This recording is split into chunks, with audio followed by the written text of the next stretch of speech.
si, pour faire des pratiques qui sont bonnes, touristiques qui sont bonnes pour la durabilité, on peut s'appuyer sur l'amélioration continue environnementale, sociale et économique de gouvernance, on peut aussi s'appuyer sur les labels. Quelle est la différence entre l'amélioration continue et les labels? L'amélioration continue, je m'améliore, même en partant de très mauvais et en faisant de petits pas. Voilà l'amélioration continue. Je pars de très mauvaises performances et graduellement, je m'améliore un peu plus vite, un peu moins vite, mais je m'améliore. Tandis que le label, lui, c'est forcément, quand on a le label, on est conforme à toute une série de prescriptions. On est même soit à la prescription, soit au-dessus de la prescription. Ça veut dire qu'il y a un niveau de performance environnementale, sociale et économique qui est fixé et on est directement au-dessus quand on obtient le label. Par contre, il suffit de rester au-dessus. Et il se pourrait qu'à un moment donné, après un certain temps, on soit plus fort grâce à l'amélioration continue que grâce au label. Alors, existe-t-il beaucoup de labels qui concernent le tourisme et le développement durable? Alors, il existe assez peu de labels qui concernent les 3 capitaux du développement durable, économique, social et environnemental. Il en existe, comme par exemple Earthspec ou Green Globe. Par contre, il y a beaucoup de labels environnementaux, il y a quelques labels sociaux, il y a très peu de labels économiques, purement économiques. C'est normal, parce que du point de vue économique, une activité doit être rentable, sinon elle disparaît, c'est même obligatoire qu'elle soit rentable, et donc on a tout de suite un certain nombre de performances économiques, du moins financières, bien que l'économique, on sait qu'il y a une question d'argent, d'infrastructure et de risque. Alors, comment faire par rapport à l'ensemble des labels qui existent, déjà ici, comment faire en sorte de pouvoir choisir convenablement un de ces labels.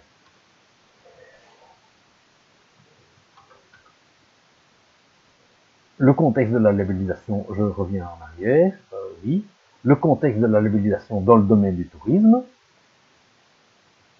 eh bien, en fait, il y a quelque chose qui est un peu trompeur dans la labellisation du tourisme. C'est très très difficile de faire un niveau de performance absolu. Mais forcément, ça dépend d'une série de choses. Ça dépend des comportements des touristes, mais ça dépend aussi du nombre de lits qui sont disponibles.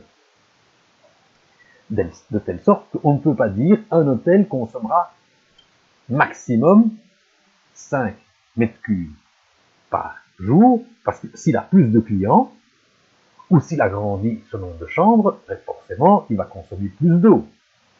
Ce qui est un problème.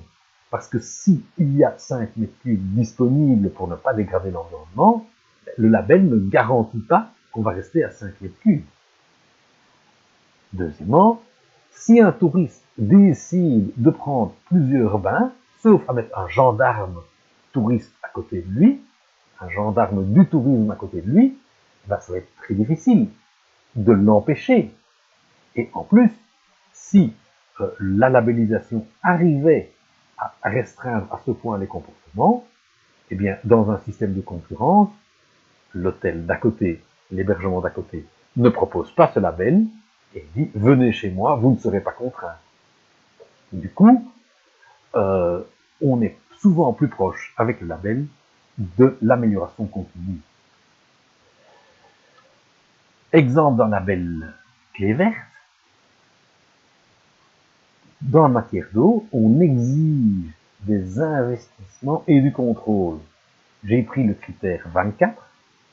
Procédez-vous à un relevé de vos compteurs d'eau au moins une fois par mois pendant la période d'ouverture. On voit bien que ça s'apparente plus à la partie évaluation-contrôle de l'amélioration continue et que Si on contrôle ou si on ne contrôle pas, ça ne change pas la quantité d'eau immédiatement. Donc, on voit bien que ce critère 24 est un critère qui vient plutôt d'une logique d'amélioration continue que de l'atteinte d'une performance.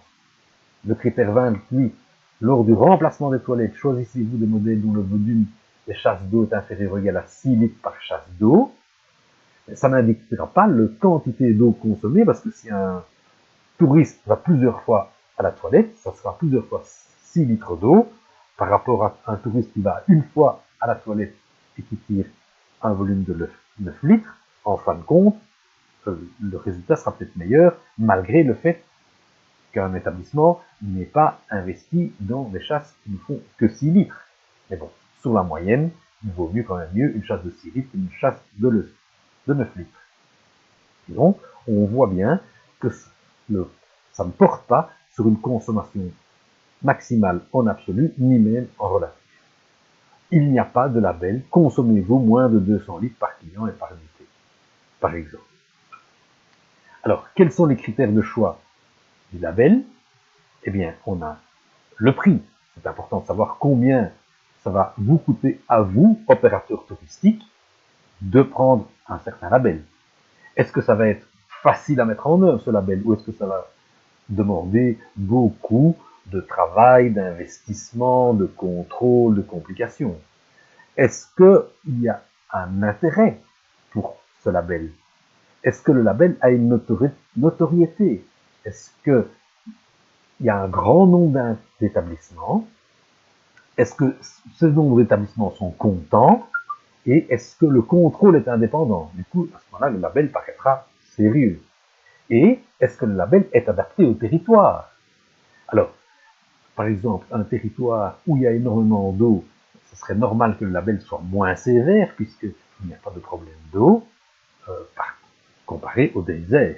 Donc on pourrait se dire, tiens, en France, dans les régions où il y a beaucoup d'eau, ben, ne soyons pas trop exigeants pour le label sur la consommation d'eau, tandis qu'au Sahel, soyons très exigeants.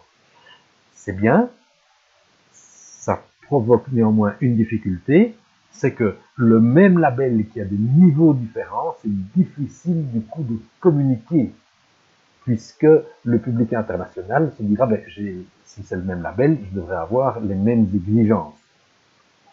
On voit bien qu'il y a donc là une difficulté.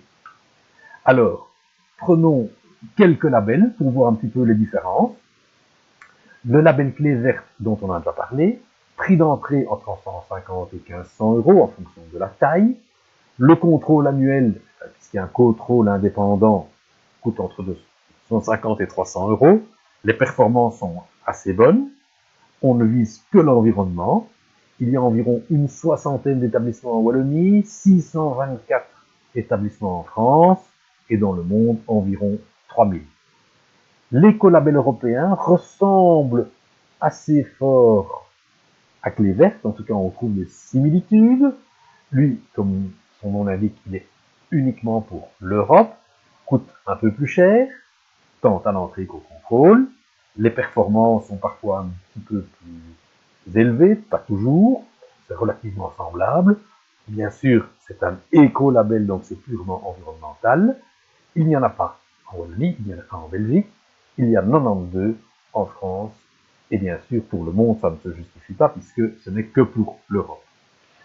Il y a un autre label qui s'appelle Green Globe, qui est beaucoup plus cher, puisque le prix d'entrée est entre 650 et 4500 €, le prix de contrôle entre 850 et 3000, les performances sont très très bonnes, et ici c'est un label qui touche les 3 capitaux du développement durable, économique, social et environnemental. Il n'y en a pas en Wallonie, il y en a 42 en France métropolitaine, et le nombre mondial n'est pas connu. Il en existe bien sûr d'autres labels, mais comme ça vous avez une vue générale des labels. Voici les endroits où se situe Clé Verte, et on voit que ce sont des endroits fort touristiques, ce qui est logique. Alors, regardons un petit peu plus Clé Verte. Les établissements économisent l'eau, l'énergie, contribuent à la valorisation des ressources naturelles, offrent à des clients une alimentation plus durable, contribuent à une mobilité douce. Donc on voit que l'ensemble des domaines sont traités, y compris les parties prenantes, c'est-à-dire pas uniquement les touristes. Et c'est un programme indépendant, à finalité non commerciale, c'est venu d'une association environnementale danoise.